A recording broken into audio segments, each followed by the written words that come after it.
We're going to take you back to London once again. Michelle Beadle from NBC Sports live on the line. Michelle, how are you? I'm awesome. How are you? I'm great. And this must be a wild few months for you. Just think about it. A couple months ago, you're sitting in your co-hosting Sports Nation, and 2 months later, you are the opening anchor for NBC's coverage of the Olympics. A little overwhelming?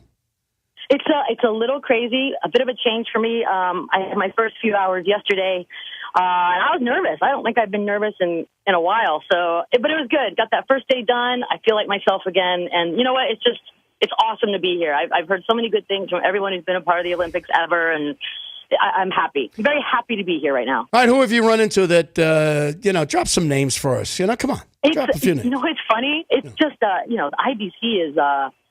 It feels funny. I don't know a lot of people, but I feel like I do because I watch TV like the rest of the world, and I'm on the elevator with Tom Brokaw and I see Al Michaels and all the people that I'm used to watching, and I'm an idiot. I walk up to Lester Holt like I know him. Hey, Lester, and I realize I've never met him in my life. So it's fun. It's Seacrest walks around, but I haven't said a word to Seacrest. So how's the wife? How are the kids? How the family? It's crazy. It's just everything. I heard that you ran into LeBron James as well.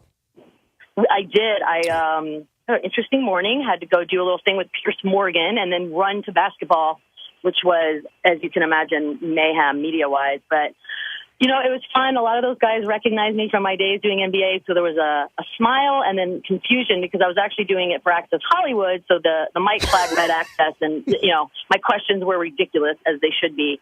And I congratulated LeBron, and it hurt, but he earned it. So I thought I'd be the bigger person. All right, what's the toughest part of covering the Olympics? What have you figured out in your first couple of weeks of preparation here that are the toughest part of the job? You know what? It is, I would say lack of sleep, but you don't have time to realize it, to be honest with you. It's just, you're up, the time difference. It takes a couple days to adjust if you're me. But it's brilliant. It's great. You just kind of keep going. And when you get back to the hotel around 9 o'clock at night, have a glass of wine, maybe say a few words and do it again the next day. It's not even that bad, to be honest with you. I'm kind of loving it. So I'm sure it'll hit me when I get back that I slept 3 hours a night. So you're doing both ends of it. So you're doing the sports end of it, and then with Access Hollywood, you're kind of doing the celebrity end of it. I am. I'll do a 6-hour shift at the sports desk early in the morning, U.S. time. I'll be done around, I think, 11 o'clock New York time, and then have about an hour off, and then I go do Access for the rest of the evening. So it's a good mix. There's no way I'll be bored. I can tell you that right now. Yeah, Billy Bush, he was an ex-gymnast, wasn't he? Yeah. He looks it. Like yeah, he does, doesn't he? He looks it because they all look the same. Those gymnasts all look the same. We were talking about that earlier. You never see any overweight gymnasts. They're all no. There's the closest thing you ever see is that every once in a while, one of the women is a little bit, built more like a dancer and taller. But that's it. I mean, other than that, they look like clones. It's amazing to watch. All right, with your two-headed gig here, especially with Access Hollywood, have you tried to find out what's going on with the opening ceremonies? I would think that would be a key thing for what you do. We have. Yeah. Oh, goodness, we have. And it is, I don't know how much you guys have been hearing as far as the amount of secrecy involved and that the Brits have really kind of embraced the save the surprise. They don't want to give it up. Give it up. Come on, Michelle, give it up. I'm telling you, all I saw, they released a little bit of footage this morning on the local news, and all it was dudes on bikes with weird angel wings. And I was like, okay, that's not giving me anything. We've had helicopters flying above the last couple of days practicing.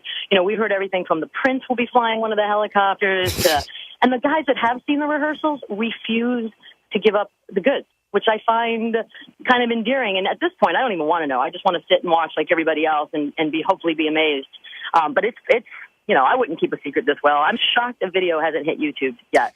And how many people can you use? Like in Beijing, they used like 1.5 million people, didn't they, for the opening ceremony? Something like that. Did you say dudes on bikes with angel wings?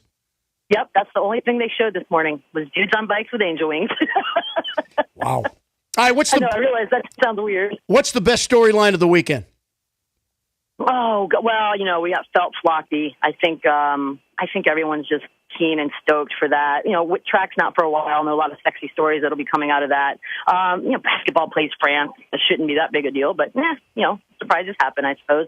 For us, it's just been that our set it backs up to the Olympic Village. So, we've got Germany and Belarus and Estonia as part of the teams that we back up against, and we've been watching every day.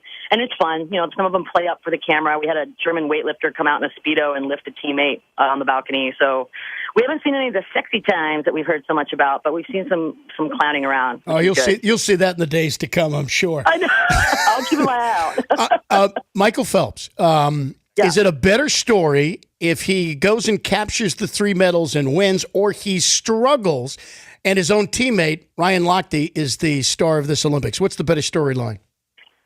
From maybe that makes me a jerk, but I think the better story is if he struggles and Lochte steals one. I think that's adversity tends to be something we can talk about longer. Once you do it, you do it. And you can only praise someone so long and, the greatest of all time, and that's great. But if he struggles or he loses or he doesn't even make the goal, that you talk about forever. And he said he's retiring after this, so it's kind of it. He's got to do it. How are the veteran hosts out there treating you, Al Michaels and Bob Costas? And I'm sure Dan. Is giving you all sorts of inside tips on exactly please. Right. I've seen Dan walking around. He's just schmoozing with the suits, and he's big time. Although I guess I was just informed I will be doing a few minutes on the weekends on Dan's show. So, and I think Al's as well. But yeah, it's funny. It's the Dan, Al, Bob Costas on the network, and then the young idiots on the sports network, and we just kind of we laugh. Willie Geist and I, we have no clue what we're doing, so we're just kind of we look to them and then we try to come close. the kiddie table, the little kiddie table. Yeah, we have the kiddie table. Yeah. Well, get used to it. You'll sign millions of autographs. You probably want to do what Dan does. Dan takes the pictures himself. He carries them with him, and then he signs them and hands them out. It's perfect. Now, is that with painted on hair, or does he do it all natural? Wow, I'm not going there. I'm glad you did. Hey, listen, you're doing a great job over there. Good luck, and enjoy the experience. Thank you so much. Great talking to you. See you, Michelle. Michelle Beadle from NBC Sports.